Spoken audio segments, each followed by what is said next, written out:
Hello, everybody. Good afternoon. I hope that your Thursday afternoon is going well. This is your Radio Bay. My name is Nick, and welcome to another edition of Coffee Break. Ayan, nakikita nyo ngayon ang hawak ng controller coffee mug. So proud of this. But of course, Coffee Break would not be as fun if not with my colleagues. How about I call in Chloe and Shai? How are you on a Thursday? Hello! Hey, Nick! Cheers Hi, tayo Nick. dyan. Hi, may kape ka Shai. din. Hello. Yan. Hi, Chloe! Cheers. Cheers! May kape sila. Ako, tubig lang. Oh, Hi, healthy living! healthy. Yes. Very healthy Reminder to yan. everyone to please hydrate. It's very hot Yeah. recently. It's very hot That's na. true. Tapos hot flashes ka pa. Good luck. And hot topic rin tayo Guys ngayon. can't relate, I'm Very. sure. Mm. Yeah, everybody can relate to this, and it's going to be interesting. Feeling ko magkakaroon tayo ng hatian dito with regard to our topic, and I'm sure our viewers can now see it. So make sure to comment, of course, on our topic for today. Let me just say good afternoon to Aljon, to Harry, Diana, and Rosalie. I'm seeing you joining us. Thank you very much for joining us in today's coffee break. All right. So how about we start with a very simple question? You may or may not answer this, okay? Ano yung range na lang? What was the range of your first paycheck? Naku, baka Sige, let's start with Totoo. Yung pinakatotoo. Let's Ako start syempre, with- kasi ako una nagtrabaho. Yeah. Ganon. Let's start with Miss Chloe. Sige. Ano pa to? Mga late 90s pa to. Mm-mm. Very, very first station I was with. It's not under MBC, ha? For Pero the syempre, record. provincial. For the record, yes. Yeah. Provincial rate eh. That was 2005. Pero hindi ko siya nakitang 2005. buo. And parang isang beses ko lang siya naramdaman. What? But how long were you Yeah, working oo. there? Siguro mga 1 year din. What? Oo, Okay, grabe. okay. As in, grabe. Alam mo yun? Grabe. It's, this is a sad, sad truth Reality. about those who are in the media. Maybe not all, Yeah. but Yeah. you know how it is in the province. They'll feed on you work for adulation. Kailan yan? Kasi umeere, ganyan. Pero pagdating sa swelduhan, parang walang maayos na usapan. And ikaw naman, being young, and you just want to have you want to grab that break, Yes. gagawin mo talaga for the love of the The Crap. job, right? Oo. Crap. Sorry, for the love of the crap. For the love of the crap. Craft you But- guys. Ba yun? Maganda. Okay. Magandang stepping stone naman siya. It's a good Uh-huh. stepping True. stone, and if you look at it positively, and you make things work for you, you use it as your stepping Yeah. stone, Mhm. eventually it will open doors for you, because I don't think I'd be where I am now talking Mm. to you, with you guys, kung hindi naman ako for the love of the craft. Mm. Yes. Clarity with the craft. Yes. All right, so that's 2-5 for Chloe. How about you, Shai? The first job, there was a time kasi I juggled 3 jobs at a time because this one job paid around 40 pesos per hour, I think.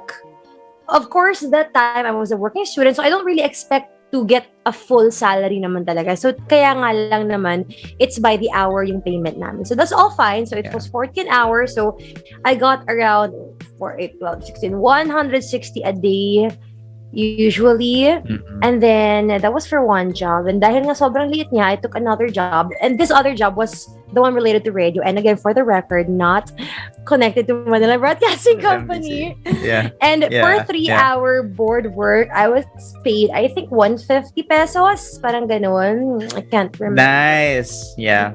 Yeah. And the third job was, pa-pretty-pretty, and it paid a lot more kasi in-exploit ko yung kalasingan ng mga tao. But But I don't consider that. That one is really just lucky kasi alam kong pretty ako. But that's unfair. So I don't really count that. So I only really consider the first one. Actually, the first one as my real blue collar job. Parang ganoon. So it was 40 an hour. Do the math na lang. So sorry, let me just speaking of doing the math. Naalala ko, bandiklak kami. We had the time card, diba? Every after shift, we all would count how many hours we'd be working. Kasi alam namin malapit na ang 15th, which means alam natin na papasok din sahod. So, magkano papasok sa'yo? 1, 2, 1, 3. Hala, buti ka pa, umabot 1,000. May mga ganun-ganun hanash. Even for the full-timers, ganun sila. It's 40 an hour. So, yeah. How about you, Nick? No, I was about to say, alam mo, hindi rin pala tayo nagkakalayo. The first paycheck I got, na ito involved na si radio, was 100 pesos. Oh, wait, for the record ka muna. For the record, of course, this is not involving MBC, all right? So this was a different station.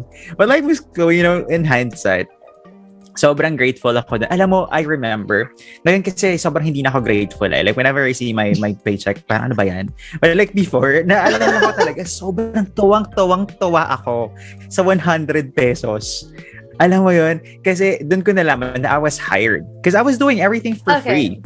Until parang a jock got sick, tapos ako yung nag-relieve sa kanya. Tapos little did I know that they were already planning to hire me. So 100 pesos nag-start yun for one show, so that's 3 hours, diba? Sa province, ganun naman usually in time slot. And then nag-improve siya, eventually naging 150 siya after 6 months. Okay, I have a question for you about that. Sige, sorry. Finish your topic first, sorry.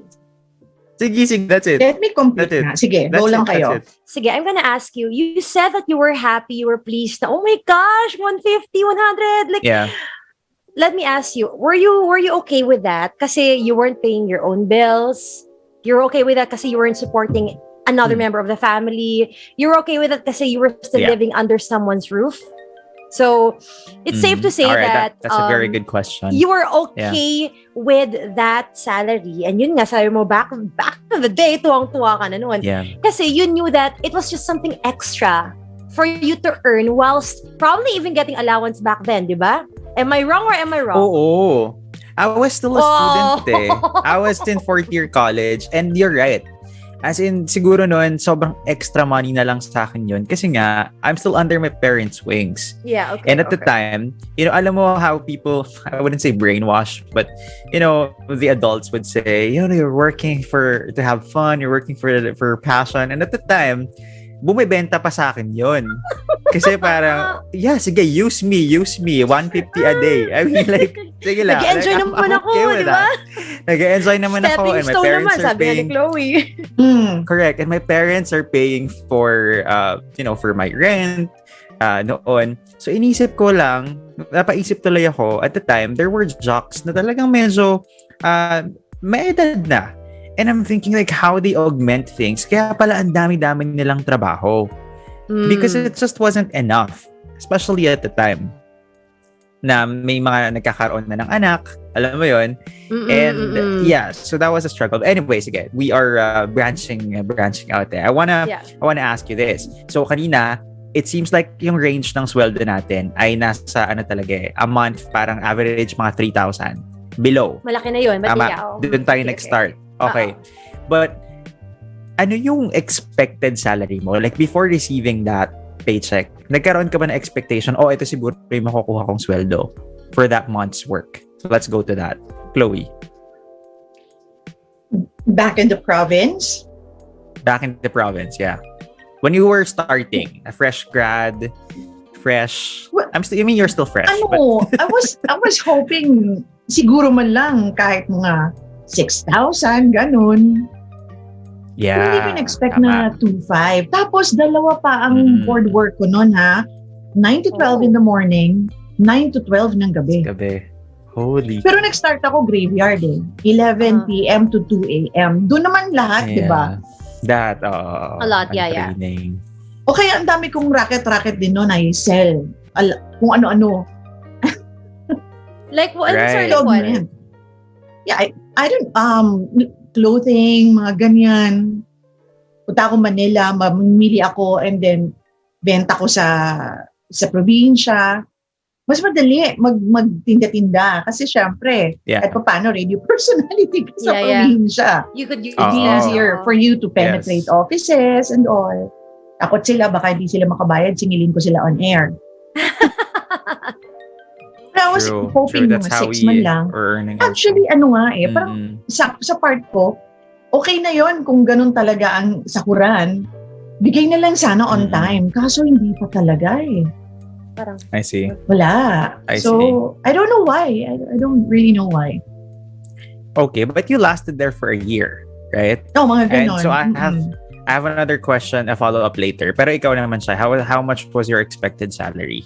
Not for that job muna ha, for going into the real world muna. My expected kasi nga for the record, for those who don't know, I did not graduate college nga. Don't follow my footsteps, guys. Please stay in school. And congrats by the way to the graduates. Is a very good topic for you to listen to incorporate into your expectations for the future for your application. Anyway, when I was in school, they were talking about what you should expect, what you should not expect, how you should bargain for your sahod, ganon. I was expecting pinakamaliit na talaga I would be getting, if ever, is around 7.5. That was for an entry-level job for a college graduate. Ayan, with a degree and all that, and then eager to learn stuff like that. Minimum na yun. Yung tipong hindi ko masabi sa inyo na sobrang galing ko, but I'm willing to take 7.5 for this. Parang ganon. And yun. But for the blue-collar job, it was in a fast food restaurant and all that. As in, I took what I could kasi nga I was desperate for money that time. I couldn't continue my education kung wala akong extra job kung wala akong job to pay for my tuition, ganun. So that's actually why I took the job. So sabi ko, if it's 40 an hour, okay na sa akin yung sige. Tapos I did the math. I'll be getting this every month kung sakali. This is how much I commit to it, ganun. So the 40 a month was really wala akong choice. Girl, ito lang pwede mang-hire sa'yo ngayon as an undergrad. So go kunin mo na, parang ganun. So okay, so that pretty much answered my follow-up question actually. Okay, which is you felt like you had no choice. You had, no other option. Was that the same reason why you stayed and why you signed up for the job, Chloe? Ganun din ba? Parang feeling mo ng time na yun, there was nothing else, walang network or walang ibang mag-hire sa'yo? Gusto ko talaga kasi sa radyo. Okay. And that was the very first station who gave me the break. Kasi prior to that, nag-train ako sa ibang station, and hindi ko na ituloy yung career ko doon, mapolitika and all. So, I stopped. Oo. Yung nagkataon, yung isang DJ dun sa station na supposedly unang papasukan ko, naging station manager dun sa station na unang station ko. That's why I was given a break. So, gusto ko sa radyo That's why I stayed. Yun. And besides, flexible yung oras. It's not like it's an 8-hour, a 9-hour job that I have to stay there for the whole day. So, yun. Kaya nagstay na lang din ako. I enjoyed, I love what I was doing. I think it's more of that. Okay. So that's good. That's because you already had a goal and you wanted to be there. Dun sa radio station na yun. Yeah. Okay. Alright. So, alright. Now that we've talked about that, medyo malayo yung expectation diba, natin dun sa nakuha nating salary. And now, there is the circulating issue. I'm not sure if it's an issue, but feeling ko importante siyang mapag-usapan. Because Gen Z will be graduating soon. Millennials will be bosses. Siguro naman. Or Gen Z may be the next bosses. Tayo pa pala yung magiging empleyado din nila. No? And so there is the circulating... Nakahang ba si Nick sa akin? Or... si Nick ang nag-freeze. It's not a very, it's not a very pretty cute, freeze. I'm sorry. Gwapo ka talaga in real life, kaso it's not the best look for you. Team, pa-screenshot naman, team, para lang I can make fun of Nick afterwards. Ayan. Send ko nga to. Parang galit na galit siya actually tungkol sa issue na to. Okay, while we're waiting for Nick to get back with us, let me just say hello to Aljon Agustin. Thank you for sharing and giving us 50 stars. You are awesome. Ayan. Sabi niya. And Aljon says, my first expected salary was 16,000 or higher since I am a registered pharmacist, but it wasn't given since I am still a fresh grad that time. Alam mo, isang usapin pa yan, ano? Kasi walang experience. Sasabihin nila walang experience. That's why they're given really less than what they expect. Pero, ayun, yun nga. Laging yung reason, wala kasi experience. Kaya ka nga nag-apply kasi gusto mong magka-experience, diba? Exactly. And I don't know how you guys feel about this, and I'm sorry that Nick isn't here kasi nagsimula na tayo sa topic na to, pero I really feel, I've mentioned actually to a friend of mine, sabi ko sa kanya na, I'm so sorry if this will be very offensive to a lot of employers, pero naging ano na kasi, and it's not your fault though, kasi naging trend to from the very beginning, from the get-go, na employers are exploiting the innocence and fresh gradness that is true. Of the employees, applicants rather, the applicants. And yun nga, saying na fresh grad ka pa kasi wala ka pa naman kasi experience, wala ka pa napatunayan, ba't kita bibigyan ng ganitong sahod? Parang ganun. And I'm sorry, but I feel that's at some point some level of exploitation. But you know, Shai, I don't know if this is true, merong range daw ang mga salary pagka you come from this university. Alam mo na yung... What? Oo, alam ko. I don't know. Guys, correct me if I'm wrong. Pagka-graduate ka na, yung mga... The big three, for example. Yes, mga... Yung sa may Katipunan, dito sa Meta. Doon, yung mga school na yan, meron daw range yan. Okay. Iba ang starting salary nila. I've never heard that. Yung with regards to the recent issue nga about this lady asking for 60 when she was over 37, of course, the initial reaction for a lot of people was 37, ang laki na noon, which is for so many of us who's only had 2.5 for the first time on her salary, di ba? And then 40 pesos per hour, malaki na talaga yun.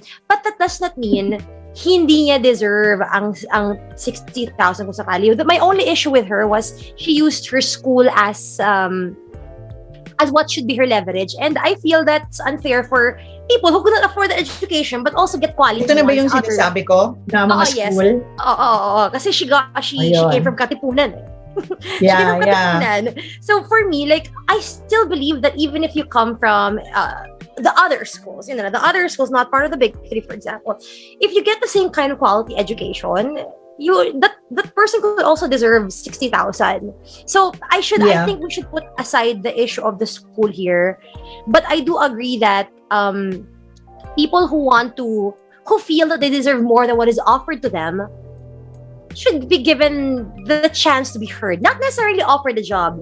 Kasi ang nangyari dito parang, wow, grabe naman siya, feel niya talaga na hindi pa, na ang galing-galing niya na, 60 na agad deserve niya. Pero yung schools, malaking issue din yan pagdating talaga sa sa opportunity mo in finding a decent job.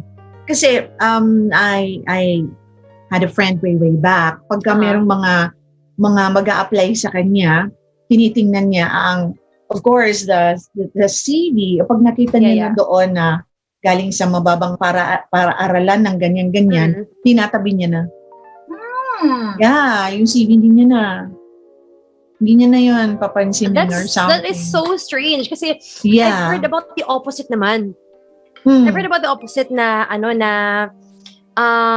pag coming from the big three, tinatabi niya na kasi sinasabi niya na they're very entitled. No, not that. They're entitled. They feel that they deserve the job. And alam ko naman na mas magaling at mas maganda yung college experience ng other schools compared to someone from the big three. Parang ganun. So, it's very unfortunate that there's some sort of bias or prejudice against different schools, not just the big three, but other schools as well. Other schools, Oo, nakakatawa nga eh. And yun, I'm sorry, but it's two different kinds of stories I hear from time to time actually. Yun nga, either kung bakery ka, masyado kang entitled. Kung bakery ka, ay kukunin kita for sure yan kasi okay ka. Yeah. Diba?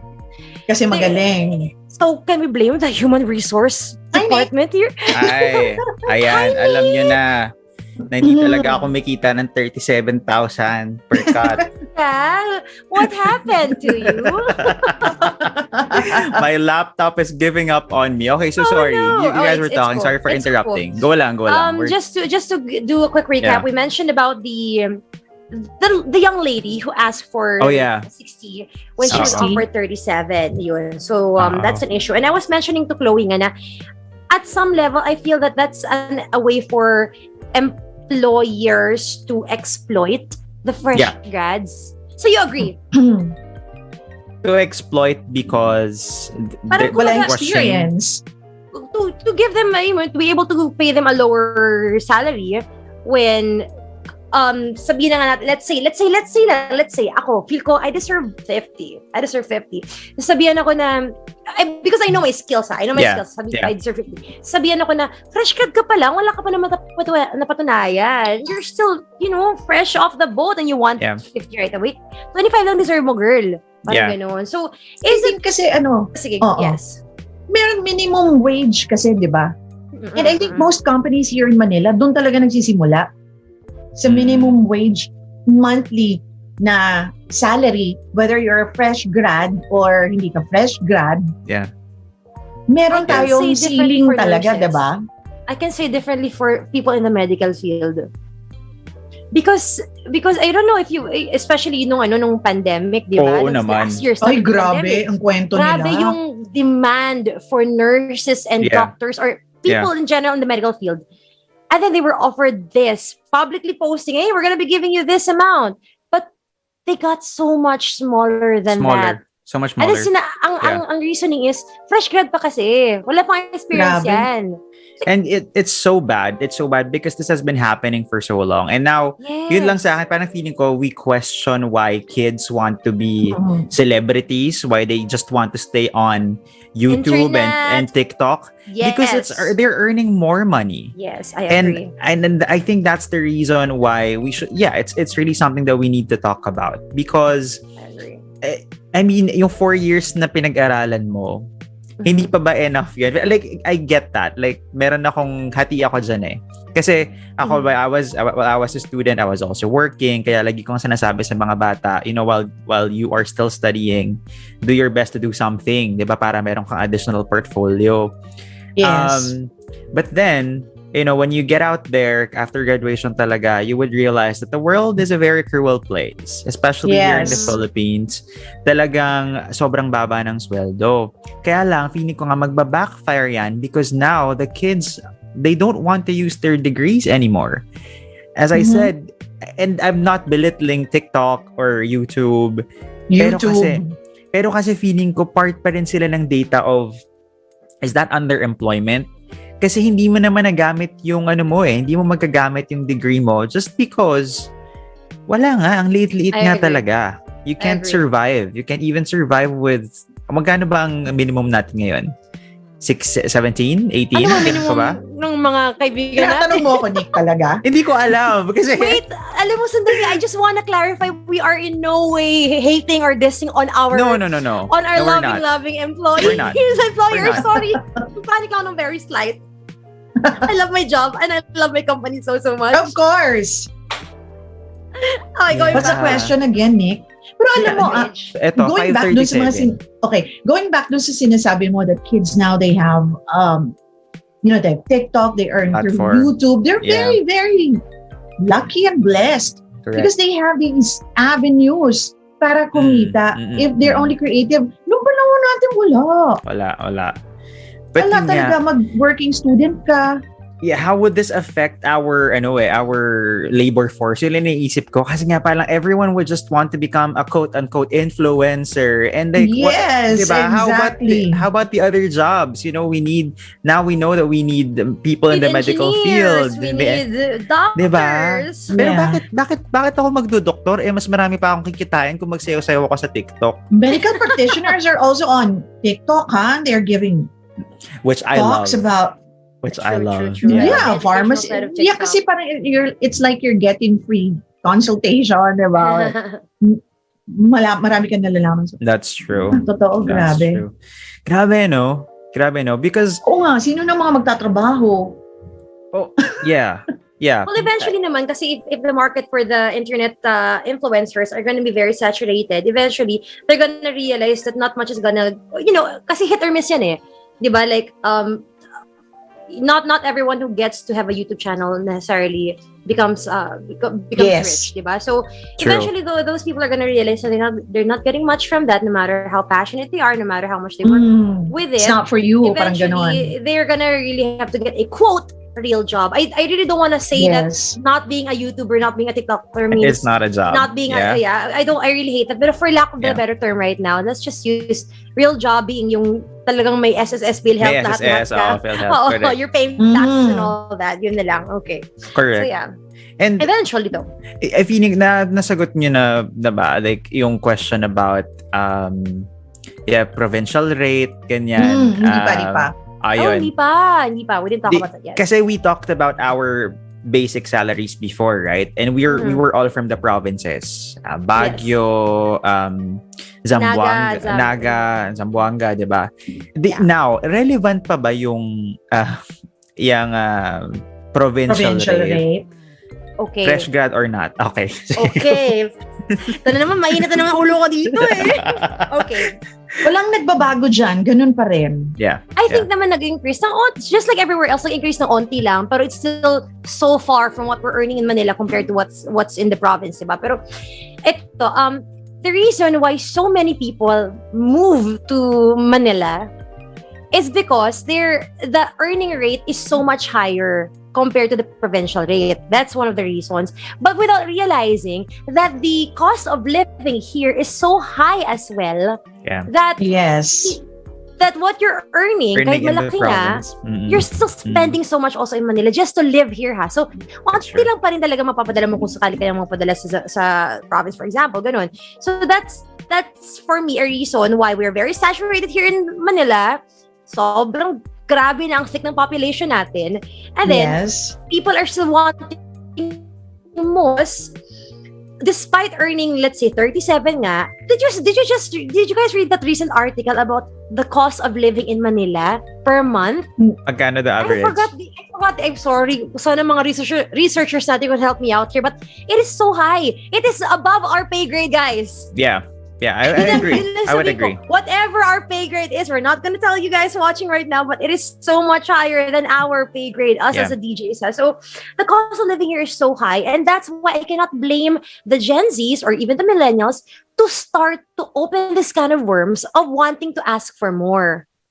Kasi sometimes hindi na ko consider ng mga employers ang cost of living. And then, pinaka-ayaw ko talaga, this isn't from our company, of course, pero this is a story from a friend of mine. Ang sabi daw ng boss niya, dapat kasi he asked for a raise. Ang sabi ng boss niya, dapat naman kasi you just have to live within your sahod. Your means. Oh, parang ganun. Live within your means, live within your sahod or whatever. Na, ang point is, I'm being underpaid because of my skill and because of the current cost of living. Parang ganun. Grabe. Kayo na magsalita na umiinit ang ulo. Nakaka because we've been there before. I mean, we've been fresh graduates. Yes. Ang hirap, no? Kasi ako dati, if I may share, pagka may mga job interviews, tapos tatanungin ako, how much is your expected salary? Alam mo, lagi kong sagot, enough to have a decent living here in Manila. Hindi talaga ako nagko-quote kung magkano. Kasi parang, kung iisipin mo, magkano ba ang disenteng bahay? Alam nga namang tumira ka kung saan-saan lang, diba? Of course, you have to find a decent place na kahit papano safe ka doon. Magkano ba ang mag-commute? Magkano ang pagkain? Isa pa yan. So, dapat alam nila kung magkano ang decent living worth, diba? So, nasagot na pala dito, by the way. It's around 98,800 pesos. 98,800 pesos is the average cost of living for a family of 4 without rent. Yan ha. Without rent. So, without rent pa. Sabihin mo ng mga 16,000 yan for food and siguro electricity, ganyan. So, plus rent. Shucks, meron ka pang Nakalimutan mo pa. Do you know that for you to be able to afford having a baby, you should at least have 1 million for a year? Yes. You should have 1 million. Diba? Kaya alam ko hindi talaga ako pwede magka-baby. Vaccines, diaper, milk, expenses for the doctor. 1 million. Yeah. Kailangan mo. And that's for the first year lang daw It's true. Oo. Ma-afford mo lang yun. Diba? 1 million for the first. Okay, itatali ko na po ang aking mga ovaries. Yeah. Which is why I would like to ask you this question. Okay. So maybe, hindi ko kasi alam where, people are hating on that post. Sabi masyadong entitled, ganyan. Pero siguro, baka hindi tayo nagkaroon ng guts to actually ask that question when we were younger. But do you really think this is coming from a point of entitlement? Are the younger generations becoming more and more entitled? Or do you think that it's just about time? It's right that we bring this up. I think it's just about time. Okay. And for these kids naman to be asking for something, they should also be ready to prove naman that they can deliver. Yes. I agree. Yes. I agree. That the company will be getting their money's worth naman sa hinihingi nila. So I think you should also weigh in kung kaya ko ba ang ipapagawa sa akin ng kumpanya o baka naman hingi ako ng hingi, hindi ko naman kayang. Bibigyan ko lang siya ng mga magagandang mga dyan, flowery words pagdating sa mga marketing key result areas kineme. Pero I mean, if we're gonna be talking about the girl specifically, she was asked by the company to go work for them. So the irony of it is so strange. Alam mo, wait, I have a screenshot here kasi lagi na ako nasa Reddit recently. So there was this thread about employees. What is the starting salary for a management trainee or entry-level manager roles in multinational companies? So di ba the girl was asking for 60,000 and then gusto nila bigyan ng 30 plus lang. Yeah. Apparently, I can't mention the brands here, I can't mention the companies here, but these are all ads in Easy Rock. Yun na lang. Okay. These companies are all ads in Easy Rock, and there is 65,000, 60,000, 52,000, 56,000, 60K, 50, 40, 53, etc., etc. So what she was asking is really just around the range of what multinational companies, I guess, would be offering. And yun nga, for her, feeling niya na deserve niya naman yun. Diba? So, and can we take that away from her? I mean, diba? Like, at least, sana lang meron siyang, diba, proof to back it up. And yes. Bakit pero ito nga, worth Nick, kaya nga she was asked to work for them. Ayun, which means she already had proof, and then they were so impressed with her. We want you to work for us. Tapos nung nag-interview na, lol, hala, 60,000 hining mo, girl, excuse me, di ka ganun kagaling ha. Labo, di ba? Yeah. Ewan ko. You get what you pay for. The same way ngayon na hindi na ako tumatanggap ng 500 pesos na hosting. Exactly. Hanggang 2.5. Hindi ko rin tatanggapin yung 2.5. Baka 3. Sige. Kasi ako lang magkano unang hosting ko? Itanong nyo. Magkano unang hosting mo? 150 pesos sa kasal. Kala ko ako na yung worst. 500. What's yours? 500 Mine's 500. 500 din ako. GC. Diba? I want to read this comment muna. Okay. Allow me to read this comment. Sabi ni Chris Lagutan de la Cruz, I started working as a radio announcer when I was studying in college. I was expecting to get some money out of it kasi I applied there for a part-time job. But surprisingly, they revealed to me that it was a pro bono. So to sum it up, I accepted the job for 3 years. And after graduating from college, a known local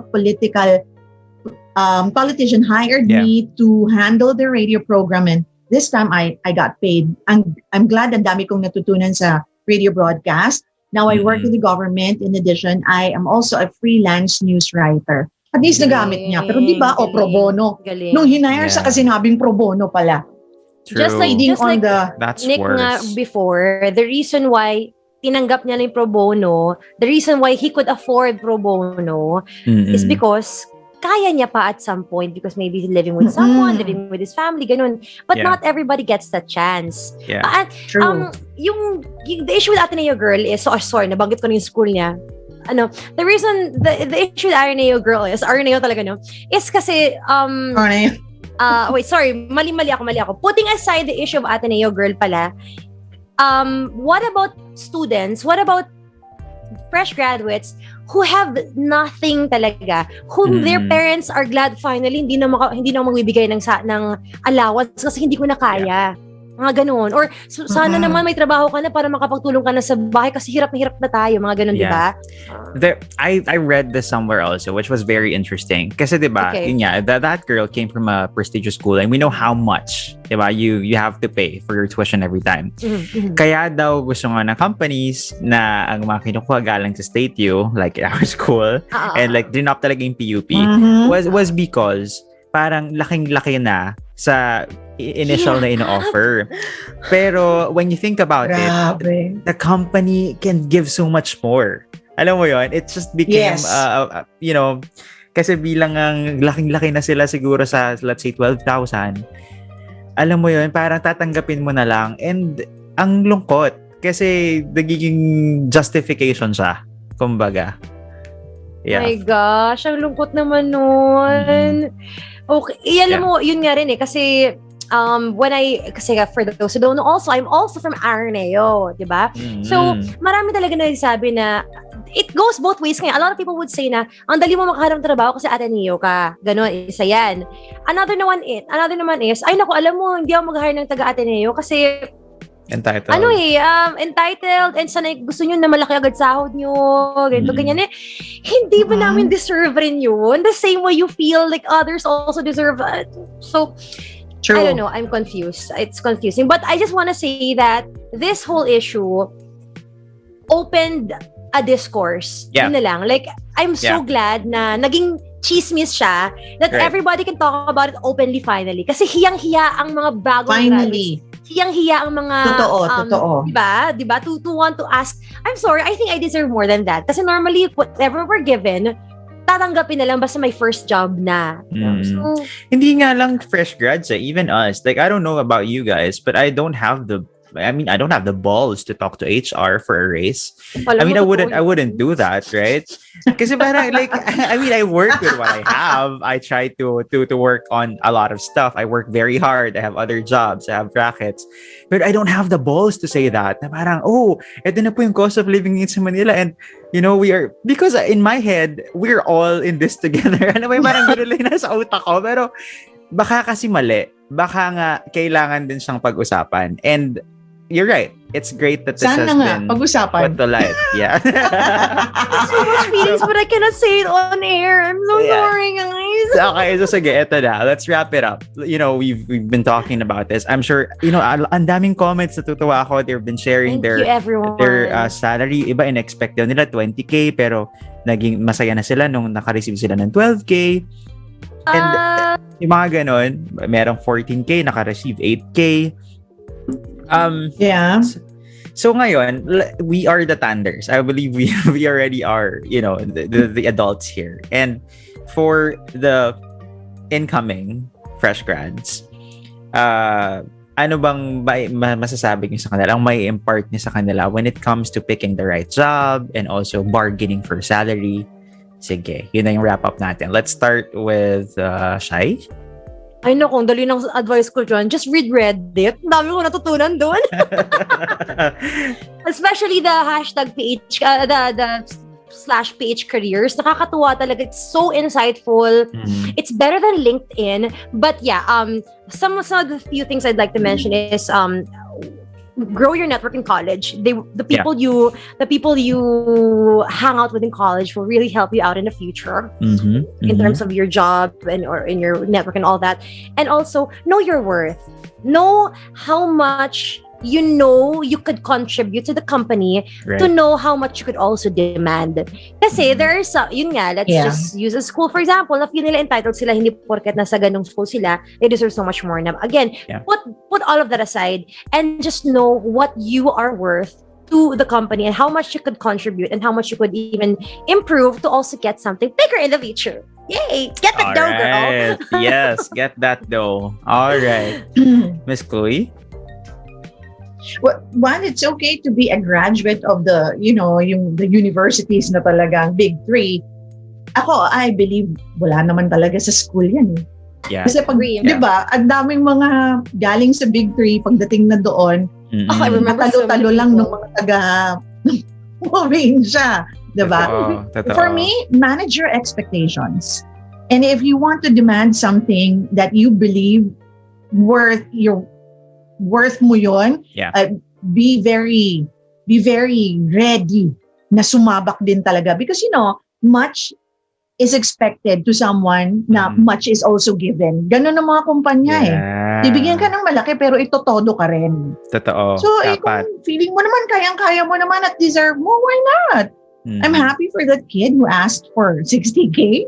So at least somebody now, finally, has the nerve to, diba, na hindi lang sasabihin na, hindi kasi entry level ako, o wala ako experience, kaya nga ako nag-a-apply sa iyo para magkaroon ako ng experience. Hindi pa masapat yung sa school. Mas maganda nga yung mga bagets They're like, a sponge. They're like a sponge. Whatever you teach them, they absorb. I agree. Diba?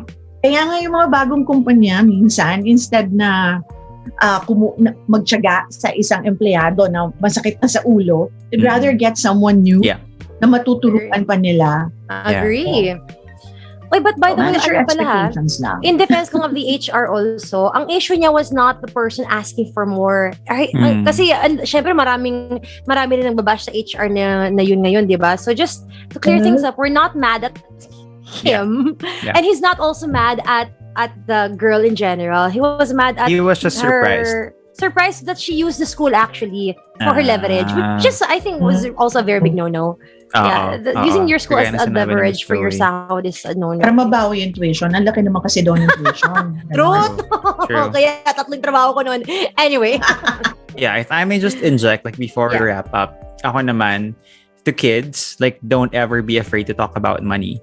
There was a time when I felt like lagi na sinasabi, you're not working for the money, it's for the passion of it, for the love of the craft. Siguro sa umpisa. And it's true. Especially if you have no experience whatsoever, if you have nothing to give. Yun nga, maging sponge ka You use it as a learning experience, but never be afraid to talk about money because it would really help you in the long run. Knowing how to negotiate. It's a skill that maybe none of us develop because we just accepted things as they are. Diba? So if you have the balls to do that, just like, what we saw, gawin niyo siya. Okay lang naman yun.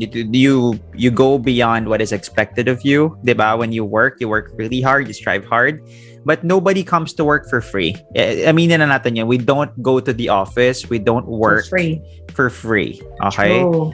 So if you want something, go get it. But make sure, of course, that you have the portfolio to back it up. Exactly. True. We chose this for the passion, but we stayed because we have to pay the bills. That's right. And last one, you talked about networking, right?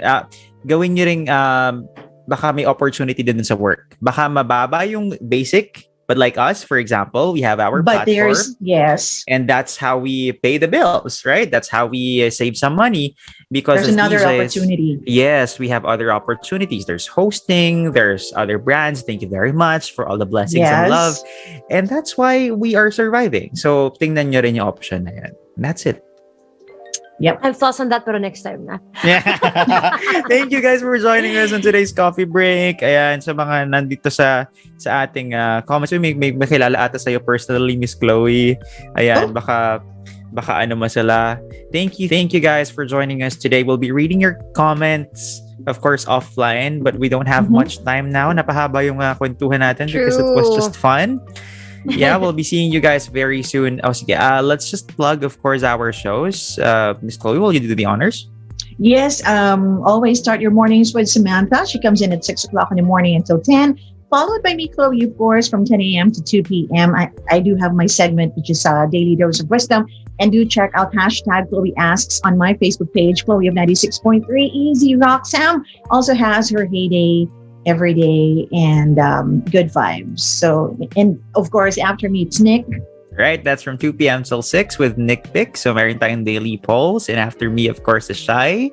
She's on from That's right, 6 p.m. to 10 p.m. And of course, please do follow us on our social media accounts. It's at Easy Rock Manila. Very easy for you to look online, search for it online. And I guess that is it for now. Thanks so much, everyone. We'll see you guys very soon. Have a happy Thursday. Bye-bye. Bye. Advance Happy Mother's Day. Yes.